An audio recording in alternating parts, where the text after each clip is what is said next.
আমি সাবধান করে দিচ্ছি, এই বিএনপি জামাত যথেষ্ট হয়ে গেছে, একজনকেও ছাড় দেওয়া হবে না।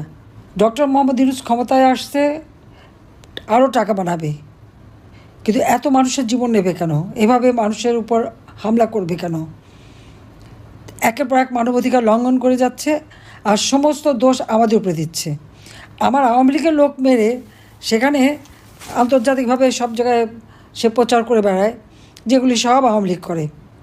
তার তো টাকা আছে, সে বাংলাদেশের টাকা চুরি করছে, লক্ষ লক্ষ কোটি কোটি টাকা সে বানিয়েছে, এবং সেই টাকা খরচ করে বিভিন্ন আন্তর্জাতিক মিডিয়া থেকে শুরু করে সব জায়গায়, তারপর আবার সিনেমা তৈরি করে সেই শহীদুল্লাহ সে আবার শর্ট ফিল্ম করে ইউনিভার্সিটিতে দেখায়, সমস্ত মিথ্যা বয়ান দিয়ে দিয়ে দেখাচ্ছে।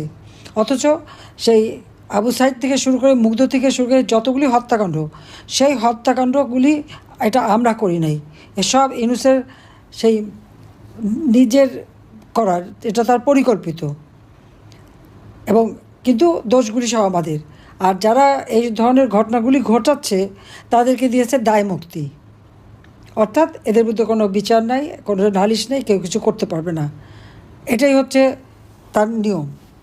বাংলাদেশটা এখন এমন একটা অবস্থায় গেছে যে এটা একটা মানে জল্লাদখানা হয়ে গেছে। যখনই যেখানে সব এমন কোনো পরিবার নাই যে যাদের উপর হামলা, লুটপাট আর নির্যাতন না হচ্ছে। দেশে বিদেশে অগাধ সম্পদের মালিক বানিয়ে বসে আছে, আর একের পর এক আওয়ামী লীগকে শেষ করে দেবে। বিএনপি কী ভেবেছে সেটা আমি জানি না, তারা মনে হয় সাপের 5 পা দেখে ফেলেছে নাকি। ওরা যে লাফাচ্ছে আর এরকম একটার পর একটা ঘটনা ঘটাচ্ছে, সাথে জামাত তো আছেই, তাদের তো খুন খারাপই। তো এরপরে তাদের ভবিষ্যৎ কী,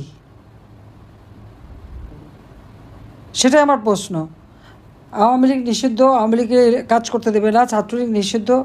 অপরাধটা কি? আমাদের দেশ স্বাধীন করেছি, দেশের উন্নয়ন করে দিয়েছি, বাংলাদেশকে উন্নয়নশীল দেশের মর্যাদা করেছি, দারিদ্রের হার কমিয়েছি, এটাই কি অপরাধ হয়ে গেল?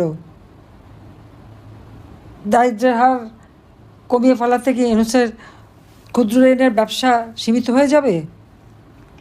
সেজন্য আবার দারিদ্রের হার বাড়ালো, মানুষের মাথাপিছু আয় কমে যাচ্ছে, সমস্ত জিনিসপত্রের দাম বেড়ে গেছে, চাল ডাল তেল লবণ তরি তরকারি মাছ মাংস সব কিছুর দাম বেড়েছে, আর দাম কমে গেছে শুধু সাধারণ মানুষের।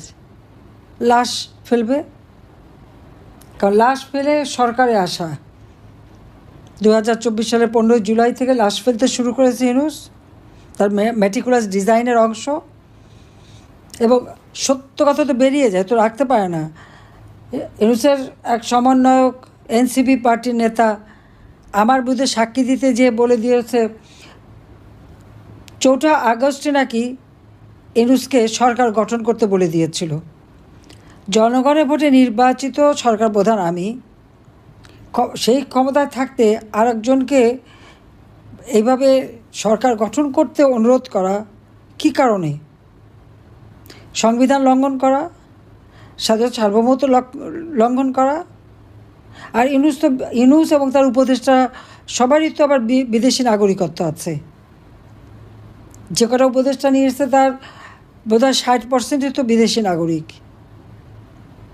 আর ইউনূস নিজেরও তো বাংলাদেশে একটা পাসপোর্ট তার আছে, কিন্তু সে কোথাকার নাগরিক সেটা তো আমরা জানি, একেবারে জানি না তা তো না। যত টাকা সব বিদেশেই তার বিনিয়োগ, বাংলাদেশে না। বাংলাদেশে মানুষের জন্য কখনো কিছু করবে না। আর সেই লোকটা শ্রমিকের অর্থ আত্মসাৎকারী, দণ্ডিত একটা মানুষ, সাজাপ্রাপ্ত শ্রমিক আদালতে। তার বিরুদ্ধে 6টা মামলা ছিল দুদকের, সব বাতিল। ট্যাক্স ফাঁকি দেওয়ার মামলা 6 আগস্ট যেটা রায় হওয়ার কথা, সব মামলা প্রত্যাহার করে নিয়েছে। কোনো নিয়ম নাই, আইন নাই, আদালত নাই, কিচ্ছু নাই, সব জায়গায় দলীয়করণ। নির্বাচন কমিশন, দুর্নীতি দমন কমিশন, পাবলিক সার্ভিস কমিশন, উচ্চ আদালত, সব কিছুতে তাদেরকে সব এই জঙ্গির ভয় দিয়ে সব পদত্যাগ করানো এবং সেখানে দলীয় লোক বসানো। বেশিরভাগই জামাতের লোকরা বিভিন্ন জায়গায় বসে আছে, আর বিএনপি হলো লুটপাটে ব্যস্ত আর আওয়ামী লীগ নিধনে ব্যস্ত। তা আওয়ামী লীগ থাকলে বিএনপির অস্তিত্ব থাকবে, আওয়ামী লীগ না থাকলে বিএনপির অস্তিত্ব থাকবে না, এটা বিএনপির বোঝা উচিত। একটা গণতান্ত্রিক ধারা আমরা নিয়ে আসতে চাচ্ছিলাম। 2009 সাল থেকে 2024 সাল পর্যন্ত বাংলাদেশে গণতান্ত্রিক ধারা অব্যাহত ছিল, কিন্তু ইউনূস ক্ষমতা এসেছে সম্পূর্ণ অগণতান্ত্রিক, অবৈধভাবে, সংবিধান লঙ্ঘন করে এবং ধাপ্পাবাজি দিয়ে। সেই হাইকোর্টের যে মতামতের কথা বলা, সেটাও মিথ্যাচার। আমার পদত্যাগের ছবি, সেটাও মিথ্যা। আমি যে চিঠি লিখছি, সেটাও মিথ্যা। সব ভুয়া, সমস্ত ভুয়া ঘটনা তথ্য দিয়ে ক্ষমতা দখল করে এখন আওয়ামী লীগ নেতাকর্মী হত্যায় যজ্ঞে নেমে গেছে। তো ইউনূসের কি, তার তো বিদেশি, আর উপদেষ্টারা তো ভাগবে, তো যারা দেশে আসছে তারা কোথায় যাবে? এই জঙ্গি সন্ত্রাসীরা যাবে কোথায়? এদের বিচার একদিন হবে। আজকে সারা বাংলাদেশের আকাশ বাতাস মাহারা সন্তানের কান্না, স্বামীহারা স্ত্রীর কান্না, পিতাহারা সন্তানের কান্না, ভাইহারা ভাইয়ের কান্না, ভাইহারা বোনের কান্না, বোনহারা ভাইয়ের কান্না। এই তো চলছে বাংলাদেশে। আর কত মানুষ কষ্ট পাবে? আমি দেশবাসীকে বলবো যে সবাই যেভাবে আছেন রুখে দাঁড়ান। সবাইকে প্রতিবাদ করতে হবে, সবাইকে এক হতে হবে, তাহলে এই দুঃশাসন থেকে আপনারা মুক্তি পাবেন। আমি আছি আপনাদের পাশে, আমি থাকবো। আমিও তো বাবা মা ভাই সব হারিয়েছি। আমার একটা বোন 5ই আগস্ট আমাদের 2 বোনকেও হত্যা করার চক্রান্ত করেছিল, ষড়যন্ত্র করেছিল, কিন্তু আল্লাহ বাঁচিয়ে দিয়েছে। প্রতিবারই এভাবে আমি বেঁচে যাই। আমার বিরুদ্ধে সাক্ষী দেওয়ানোর জন্য সেই major general Zia, police officer, পুলিশের আইজিপি মামুন থেকে শুরু করে জনে জনে লোকদেরকে সাজা দিচ্ছে, অত্যাচার করছে, নির্যাতন করছে, আমার বিরুদ্ধে সাক্ষী দেওয়াবে। আর সাক্ষী দেওয়া তো লাগে না, আবু সাইদের বাবাই তো সাক্ষী দিয়ে গেছে। আমি তো আবু সাইদকে হত্যা করি নাই, হত্যা করিয়েছে ডক্টর মোহাম্মদ ইউনূস তার মেটিকুলাস ডিজাইনের অংশ হিসাবে, মাস্টার মাইন্ড দ্বারা। এই জন্যই তো তার বাবাকে সাক্ষী দেওয়ার জন্য যতই শিখিয়ে পড়ে আনে, সে কী বলেছে, আবু সাইদের মাথায় গুলি লেগেছে। আর সারা দুনিয়া দেখেছে আবু সাইদ বুক পেতে দিয়ে গুলি নিয়েছে। তার ডেড বডিতে, যদি পুরো ডেড বডিটা লক্ষ্য করবেন দেখবেন সে রাবার বুলেটে সমস্ত শরীর ঝাঁঝরা হয়ে আছে, কিন্তু কোনো ম্যাটার বুলেট কিন্তু সেখানে নাই।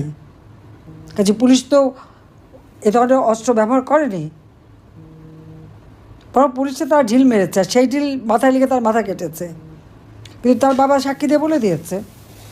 তো এখন ইউনূস কী বলবে? তার সাজানো নাটক মামলার নিজের সন্ত্রাসী, জঙ্গি, দুর্নীতিবাজ, অর্থ আত্মসাৎকারী, আর নিজের দায়ভার চাপাচ্ছে আওয়ামী লীগের অগণিত নেতা কর্মীদের উপর, আর আওয়ামী লীগকে একের পর এক অত্যাচার, নির্যাতন। কাজে আমি সাবধান করে দিচ্ছি, এই বিএনপি জামাত যথেষ্ট হয়ে গেছে, কিন্তু প্রত্যেকের চেহারা মনে রাখতে হবে, একজনকেও ছাড় দেওয়া হবে না। সবগুলি বিচার তো হবেই হবে, আর তাদের মব সন্ত্রাস করেছে ওরও জবাব দেওয়া হবে। আর যত ঘর বাড়ি যা কিছু পুড়িয়েছে, ভেঙেছে, করেছে, ইনশাল্লাহ এদের ব্যাপক সম্পত্তি, হাজার হাজার কোটি টাকা বানিয়েছে ইউনূসের চালা চামুন্ডারা, ওই সব টাকা এই সমস্ত কম্পানসেশন হিসেবে দিয়ে দেবো সবাইকে। আল্লাহর জন্য সেই দিনটা দেয়, শুধু সেই দোয়া করেন। আমি আছি আপনাদের সাথে, দেশের মানুষের সাথে। সবাইকে ধন্যবাদ। জয় বাংলা, জয় বঙ্গবন্ধু, বাংলাদেশ চিরজীবী হোক।